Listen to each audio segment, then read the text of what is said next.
día de hoy y otras de aparato genital femenino, ¿no? Pero es solamente la primera parte porque la siguiente práctica vamos a seguir viendo láminas de aparato genital femenino. La 135, glomerulonefritis rápidamente progresiva con formación de medias lunas. La definición de media luna glomerular la hemos visto en la teoría. Proliferación de las células epiteliales de la hoja parietal de la cápsula de Bowman.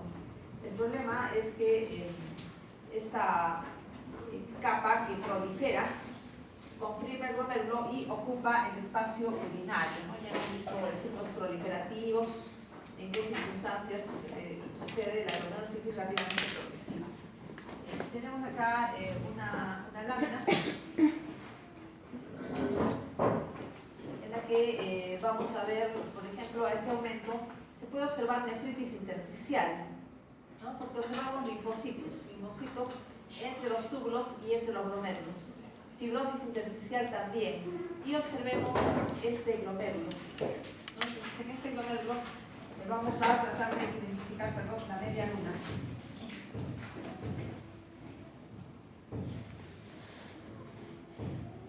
Tenemos acá el penacho glomerular que está más o menos esclerosado, ¿no? Pero todavía no está, digamos, completamente fibroso. Pero si nos vamos por este lado, vemos que hay células epiteliales que forman 2 a 3 capas. Por este lado también, eso es lo que corresponde a la media luna epitelial. Por este lado hay por lo menos 2 capas, 2 a 3 capas. Esto es lo que corresponde a la media luna epitelial y acá tenemos el penacho de capilares que muestra una hipercelularidad y una fibrosis leve, pero todavía no se ve una fibrosis difusa. Pero acá sí observamos las 3 o 4 capas de células epiteliales, por este lado también. Esto es lo que corresponde a la media luna epitelial que comprimen el glomérulo, ¿no? El ovillo glomerular termina siendo comprimido. Vamos a buscar otros glomérulos. Tenemos, por ejemplo, este glomérulo. Vamos a observar a este glomérulo.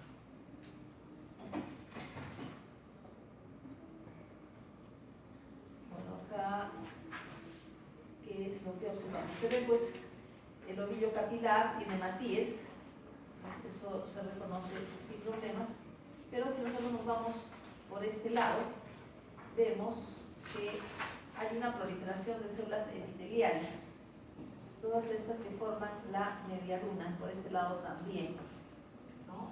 Entonces se ve una compresión también por este lado, acá hay restos del ovillo glomerular, pero estas zonas de acá y estas zonas de acá son células epiteliales que están proliferando.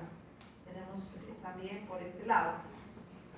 Por este lado también vemos por lo menos 2 capas de células epiteliales y el espacio urinario está ocupado. Acá nuevamente se ven los hematíes del ovillo glomerular. Nefritis intersticial, que se puede ver sin problemas, aquí se reconocen sin problemas los linfocitos. Una gran cantidad de linfocitos, nefritis intersticial, que acompaña esta glomerulonefritis. Vamos a continuar observando otros glomérulos. Algunos ya están más esclerosados. Vamos a observar este.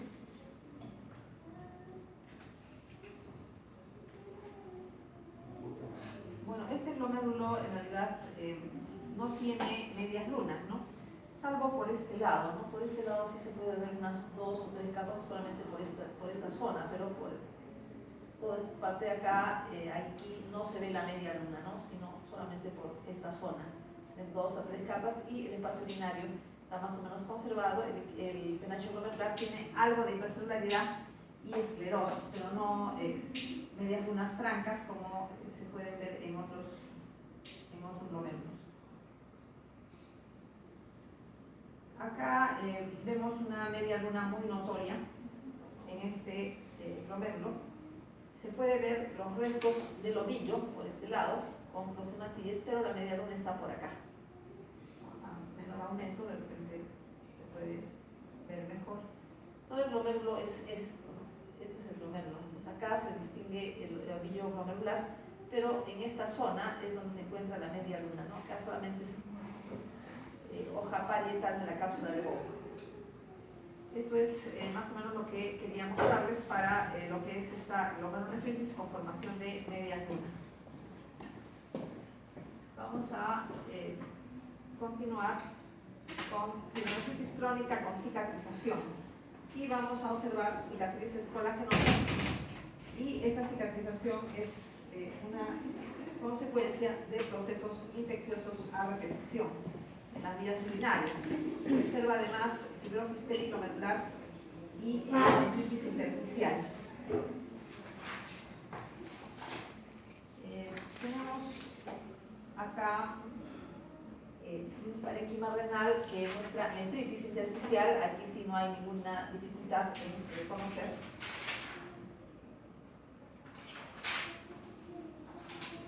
Tenemos aquí los linfocitos. La nefritis intersticial es muy notoria.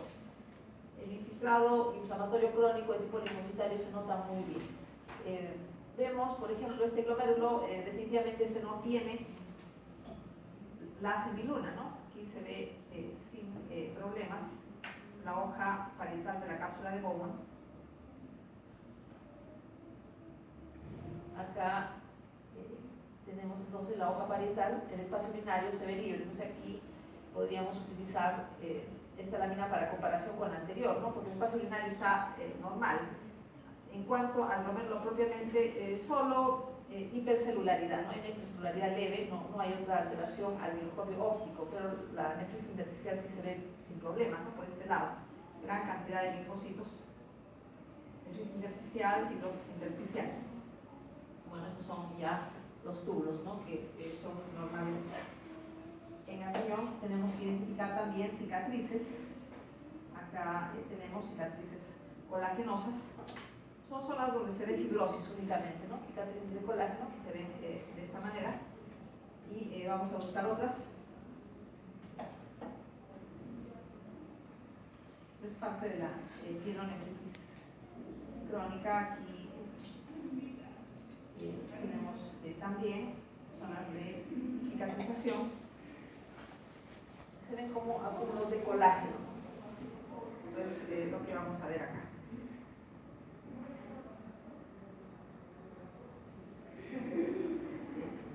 Estas son las cicatrices de colágeno y este glomérulo nos llama la atención por la fibrosis periglomerular. La fibrosis está fuera del glomérulo. Vamos a ver eso. Entonces, tenemos acá fibrosis periglomerular, ¿no? Alrededor del glomérulo. El espacio urinario no tiene mayor problema, pero por fuera sí vemos fibrosis periglomerular. Se ve en la pielonefritis crónica. Esta es la cicatriz que estoy indicando. Vamos a seguir buscando algún otro elemento. Aquí también tenemos una zona de cicatriz.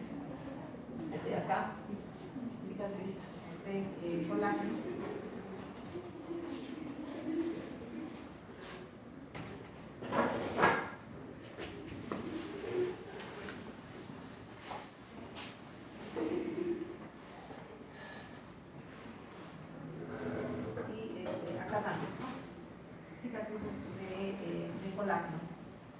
Aparte de las cicatrices de colágeno, acá también vemos fibrosis periglomerular en este glomérulo, ¿no? Fibrosis periglomerular.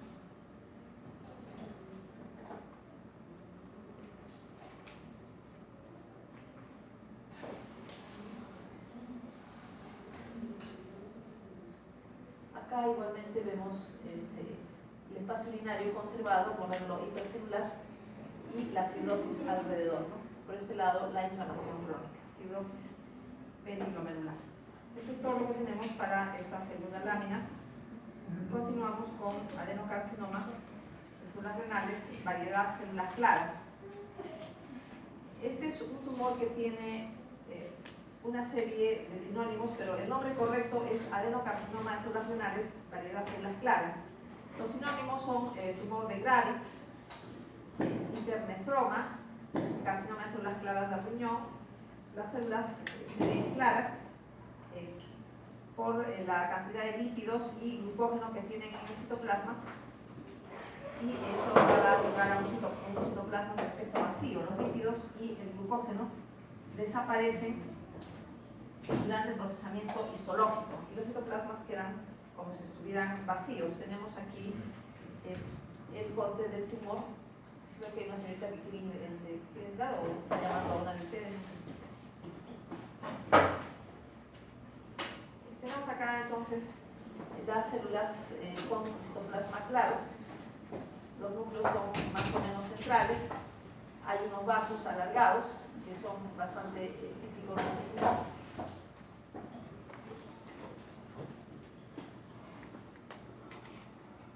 A este aumento lo que se ve son estos vasitos alargados. Los contornos celulares notorios, se ven los bordes de las células, porque la parte central hemos dicho que se disuelve en el procesamiento histológico, en la parte del citoplasma. Y los núcleos que son hipercromáticos. La hipercromasia es notoria y los bordes irregulares, es lo que se puede ver en esta lámina. Vamos a ver otro campo. Bueno, los vasos que ya les mencioné, los vasos alargados, pueden ver entre los grupos de células neoplásicas. Vamos a ver otro campo. En este otro campo también se ven estos vasitos alargados, aquí los reconocemos por los hematíes, bordes celulares notorios, resaltan los bordes celulares, y los núcleos que tienen características neoplásicas, los citoplasmas de aspecto vacío. Eso es lo que vamos a ver en esta lámina. Y lo mismo en la metástasis, tenemos otra de metástasis a ganglio linfático, y tenemos también de metástasis a piel. Hay dos láminas más de adenocarcinoma de células renales, variedad de células claras. Una de las láminas corresponde a ganglio y la otra a piel. Observamos primero las láminas que corresponden a ganglio. Hay dos ganglios. En el corte histológico tenemos el ganglio y vemos el contorno, hay restos de tejido linfoide, y en el espesor del ganglio vamos a ver la metástasis. La metástasis parecida al tumor original, al tumor que dio origen a la metástasis. Acá, a este aumento, vamos a ver las células claras, como ya las hemos visto antes. Las mismas características que ya les he mencionado se ven acá: citoplasmas como vacíos, núcleos con características cancerosas y contornos celulares notorios. Tenemos esta lámina y hay una más que tiene piel, una metástasis a piel. Como es piel, vamos a tener que identificar la epidermis. Entonces tenemos acá la epidermis con todas las capas. Tenemos folículos pilosos, pero en la dermis profunda vemos unas células extrañas. Esta parte corresponde ya al tumor. Se ven unas células extrañas. Acá tenemos un folículo piloso, pero en la dermis profunda ya está el tumor. Las células acá son un poco diferentes a las anteriores. Acá tenemos células con citoplasma claro y otras con citoplasma eosinófilo. Si nosotros nos fijamos en las células, hay mayor pleomorfismo. Esta célula tiene citoplasma eosinófilo y hay otras que tienen citoplasmas claros. Los nucleolos, en este caso, son prominentes. Tenemos dos nucleolos. Acá también tenemos dos nucleolos, citoplasmas claros, otras que tienen citoplasmas eosinófilos, citoplasmas que se ven de aspecto rosado. Bueno, esto es lo que tenemos para metástasis a piel. Entonces, no todas las células tienen necesariamente citoplasmas claros. Pueden en algunos casos tener citoplasmas eosinófilos entremezcladas con las células que tienen los citoplasmas claros. Acá, por ejemplo, en este campo, como lo indicaba, esta parte tiene citoplasmas claros, pero hay otras que tienen estos citoplasmas de un tinte eosinófilo. Por acá también. Vamos a continuar con unas láminas de aparato genital femenino. Tenemos biopsia de cuello uterino con signos de infección por papilomavirus humano. Vamos a observar una característica de la infección por papilomavirus humano de bajo riesgo. Los papilomavirus humanos de bajo riesgo son los que causan condilomas, condiloma plano, condiloma acuminado. Son lesiones benignas, proliferativas del epitelio escamoso, pero benignas, con escaso riesgo de transformarse en carcinoma epidermoide. Pero tenemos las otras lesiones, que son ya displasias de alto grado, que tienen infección por papilomavirus humano de alto riesgo. Los signos en el condiloma plano. Microscópicamente hay una característica que se llama atipia coilocítica. En estos casos se ven citoplasmas claros en las capas intermedias del epitelio y núcleos de aspecto arrugado e hipercromático. Eso es lo que vamos a tratar de ver en la biopsia del cuello del útero. Los tipos de papilomavirus humano involucrados en estas lesiones, que son benignas, son el 6 y el 11.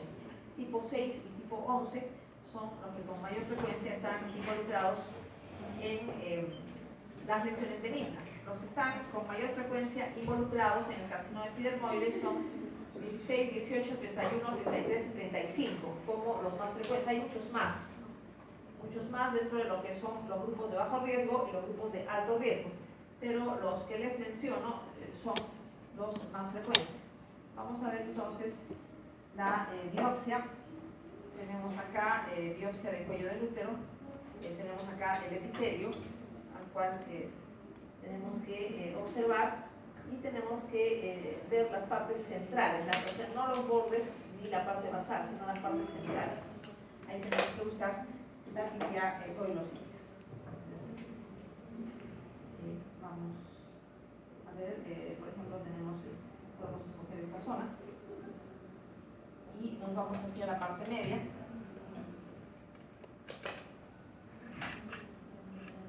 ¿Qué cosa es la atipia coilocítica? Los citoplasmas tienen un aspecto como vacío, ¿no? Y los núcleos tienen un aspecto plegado, arrugado e hipercromático. Esto se denomina atipia coilocítica, sino de infección por papilomavirus humano. No nos vamos a la parte basal, ni tampoco a el borde superior, sino la buscamos en las partes medias del epitelio. Se considera que es una consecuencia de alteraciones en el citoesqueleto producidas por el mismo virus. Tenemos estas zonas, vamos a ver acá otras zonas donde también vamos a ver atipia coilocítica, lo que les estaba mostrando. Hay 4 cortes histológicos, pero en realidad son solamente 2 tipos de biopsias. Cada biopsia tiene 2 cortes, este es uno de los cortes, y tenemos aquí este otro corte. Vamos a tratar de identificar acá, de observar acá. Tenemos acá en esta parte central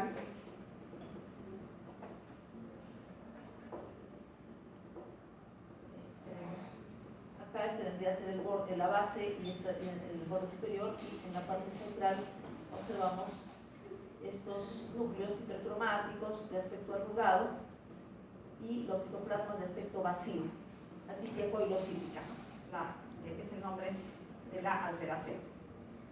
Vamos a continuar con la lámina de cuello uterino con displasia severa, carcinoma in situ, cervicitis crónica e hiperplasia glandulonquística.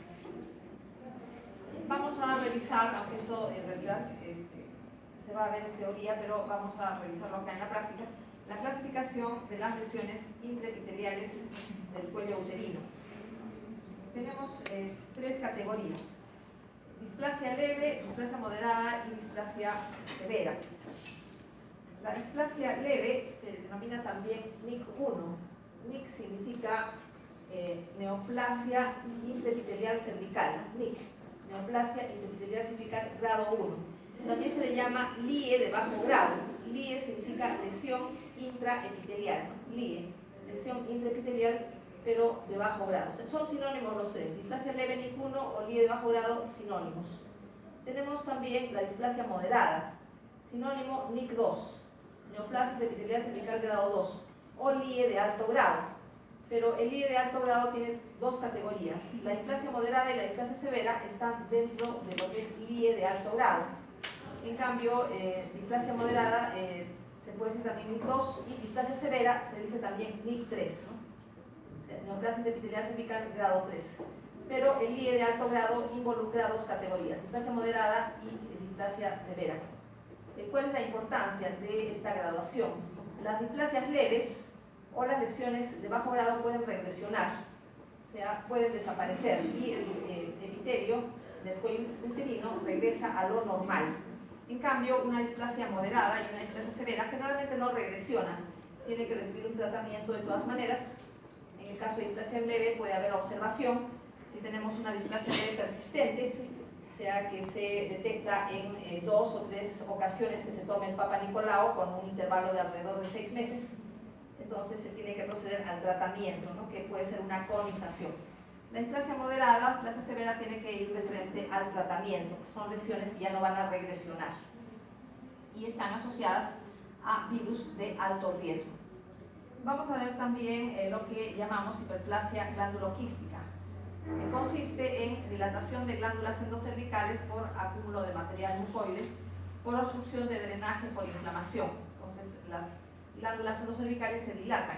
La inflamación causa obstrucción al flujo de drenaje y tenemos que la glándula se llena de material mucoide. Bueno, respecto a la prevención, pues ya se sabe: detección de lesiones precursoras por medio del Papa Nicolau, y tratamiento de las mismas, colonización. Tenemos también para niñas que no han tenido todavía vida sexual, las vacunas, aunque últimamente las vacunas también forman parte del tratamiento. Antes eran solamente prevención, vacuna era solo prevención, pero ahora también se utilizan como parte del tratamiento. Vamos a observar la displasia en esta lámina 46. Tenemos acá, hay que buscar el epitelio. Tenemos que buscar zonas que no tengan displasia. Por ejemplo, por acá vamos a ver, digamos, esta parte. Aquí no hay displasia. Entonces, el epitelio tiene todas sus capas normales. Tenemos capa basal, células parabasales, la segunda y tercera capa, células intermedias y células superficiales que son aplanadas. Entonces, este es un orden normal. Y si vamos recorriendo el epitelio, en algún momento nos vamos a encontrar con displasia. Inclusive acá ya hay una displasia leve. Vemos que en las capas intermedias los núcleos ya presentan hipercromasia, pero los cambios son leves. Y seguimos recorriendo el epitelio y lo tenemos hasta que encontremos la displasia de alto grado.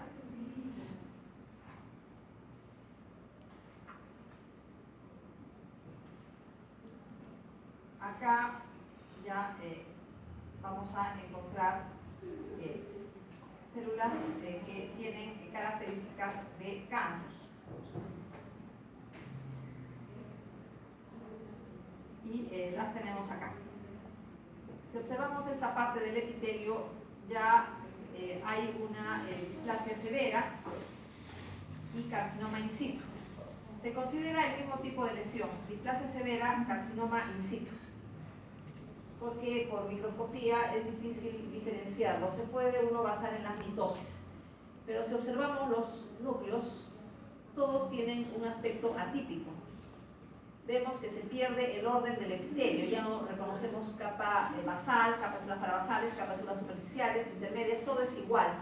Las células de las capas superiores son iguales a las de la parte media, iguales a las de las inferiores. Eso se llama pérdida de la polaridad, se pierde el orden del epitelio, y todas las células son de núcleos hipercromáticos, contornos irregulares, núcleos prominentes, mitosis. Entonces aquí tenemos ya una displasia severa. Vamos a observar otras zonas del epitelio. Acá lo mismo, ¿no? Esto lo podemos comparar con lo que vimos al inicio, ¿no? Todas las células a diferentes niveles, la parte basal, la parte media y la parte superficial, tienen estas características. Vamos a ver también la hipersplasia glanduloquística. Empezamos viendo algunas glándulas endocervicales normales, como por ejemplo estas. Tienen esta forma normal, estoneada, pero ¿qué pasaría si hay una función al drenaje de material mucoide? La glándula se dilata como si fuera un globo, que se llaman quistes de Naboth.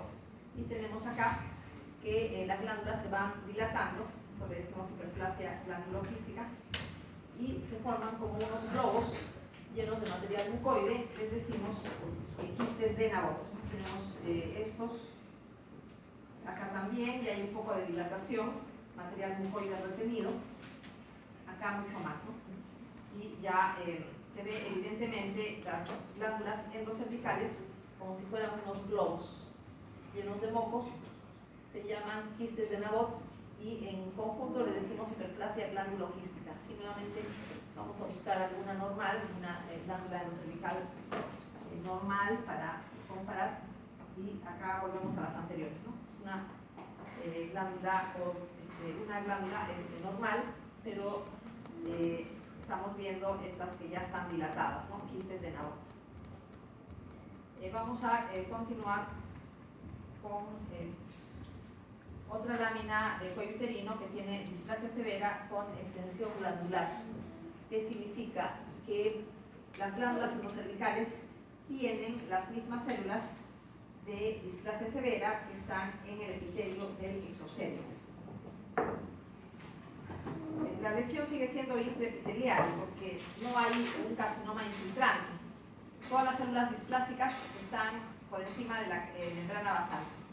Tenemos acá, entonces vamos a buscar igualmente, como lo hemos hecho en la lámina anterior, algunas zonas donde se vea el epitelio normal. Tenemos acá, el epitelio está suelto, pero tiene características normales, y vamos a observarlo hasta encontrar la parte que tiene la alteración. Acá tenemos pues la parte basal, parabasales, células intermedias, células superficiales aplanadas. Pues vamos a tratar de recorrer el epitelio hasta encontrar la displasia, y la encontramos acá.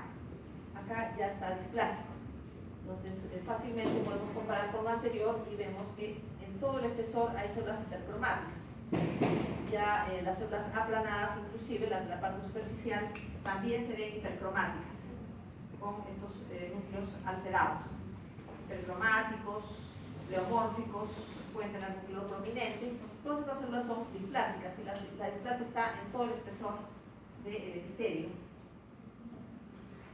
Tenemos ya la displasia, podemos seguir recorriendo. Vamos a ver en qué zona podemos encontrar las células displásicas en las glándulas endocervicales. Acá, por ejemplo, aquí tenemos glándulas endocervicales, pero estas glándulas endocervicales están con las mismas células del epitelio. Acá también están las células de la displasia, a pesar que son glándulas endocervicales. Entonces decimos displasia severa con extensión glandular. A mayor aumento, todas estas son las células de la displasia severa que hemos visto en el epitelio, que ya están ocupando las glándulas. Displasia severa con extensión glandular. A menor aumento se puede ver mejor. Todas son glándulas que están ocupadas por las células de la displasia severa, iguales o parecidas a las que están en el epitelio, ¿no? Acá también tenemos estas células displásicas, y lo mismo en las glándulas endocervicales. Vamos a buscar algunas glándulas endocervicales normales para comparar.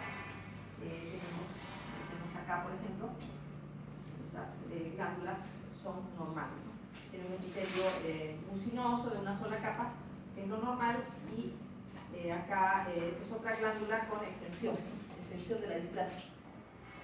Ya tenemos acá extensión de la displasia, y vamos a buscar nuevamente el epitelio. Acá lo tenemos, el epitelio tiene estas células muy hipercromáticas, muy anormales en todo el espesor. Pasamos a la lámina de hiperplasia endometrial no atípica. Esta lámina en realidad es una repetición porque ya hemos visto hiperplasia endometrial no atípica cuando hablamos de la hiperplasia como un proceso adaptativo. Ahora, en el capítulo de aparato genital femenino se vuelve a tocar el tema y vamos a recordar que se trata de una lesión precancerosa atribuible al hiperestrogenismo. Entonces, los estrógenos hacen que prolifere el endometrio, tanto las glándulas como el estroma.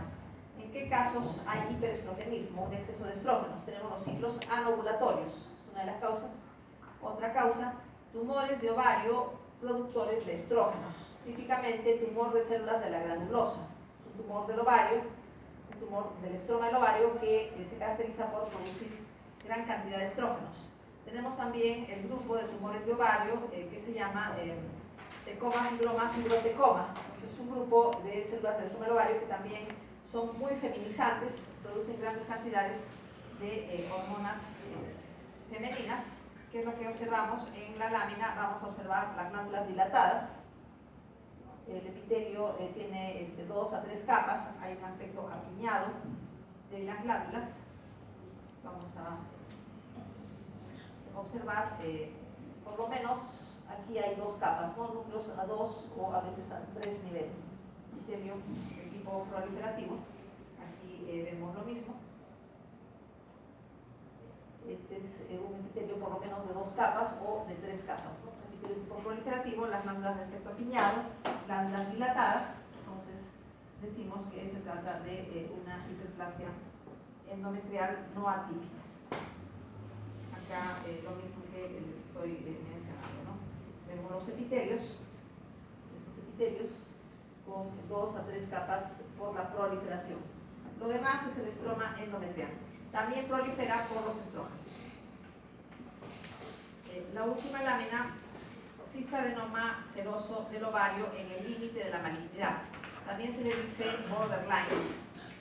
Como estamos hablando de tumores del ovario, vamos a hablar de los 3 grandes grupos de tumores del ovario.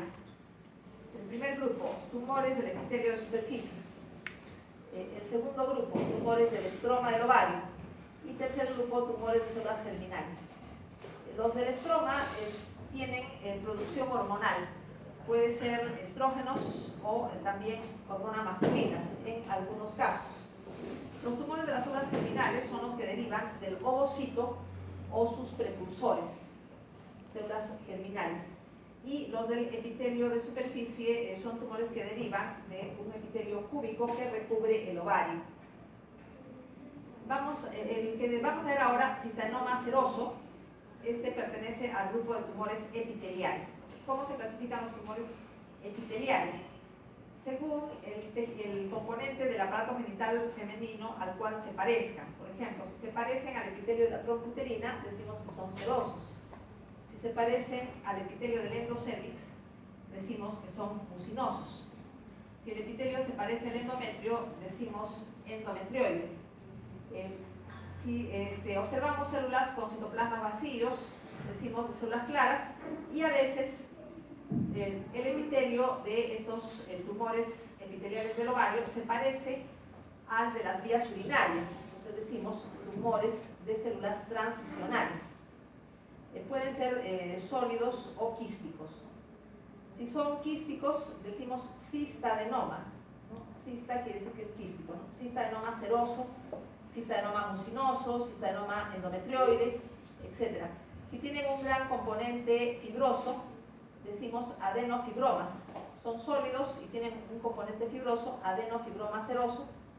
Y si son quísticos, cistaadenofibroma seroso, cistaadenofibroma mucinoso, cistaadenofibroma endometrioide, según sea el caso. Estos tumores pueden ser benignos, malignos o de malignidad intermedia. Los de malignidad intermedia es lo que se llama borderline, ¿no? O también en el límite de la malignidad. no son un tumor benigno al 100% ni son un cáncer al 100%, están en un límite, es una categoría intermedia. Pueden tener implantes peritoneales y presentan riesgo de recurrencia. Vamos a observar la estructura papilar de la superficie interna con estratificación nuclear y atipia nuclear. Entonces, tenemos acá el tumor que se ve quístico, tiene una pared bastante delgada. Tenemos por acá la pared. La pared es bastante delgada, porque el tumor es quístico, tiene una cavidad, pero es papilar. Entonces, si recorremos un poco, ya empezamos a encontrar las papilas. Encontramos aquí ya las papilas. Y en algunas zonas vamos a ver que el epitelio tiene 2 a 3 capas y las células son atípicas.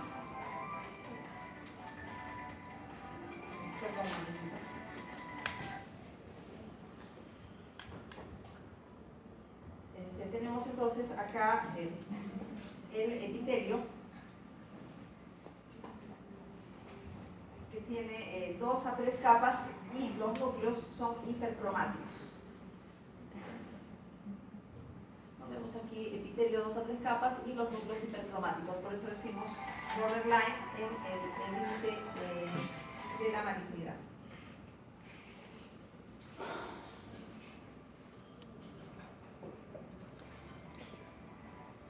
Vamos a observar otros cortes. Tenemos este corte. Vamos a observar otro corte. Tenemos acá otro corte donde se observa la pared quística, la pared del quiste, muy delgada, y tenemos que empezar a buscar las papilas. Acá ya se encuentran las papilas, y también aquí vamos a buscar el epitelio para observar esta característica de epitelio en varias capas. Epitelio en varias capas, y los núcleos son atípicos, hipercromáticos, contorno irregular del núcleo, pueden tener nucleolo, etc. Encontramos acá un epitelio que es atípico. Por eso decimos cistadenoma seroso borderline. Bueno, nada más en cuanto a la práctica, pueden encender la luz y continúen con la observación de estos casos.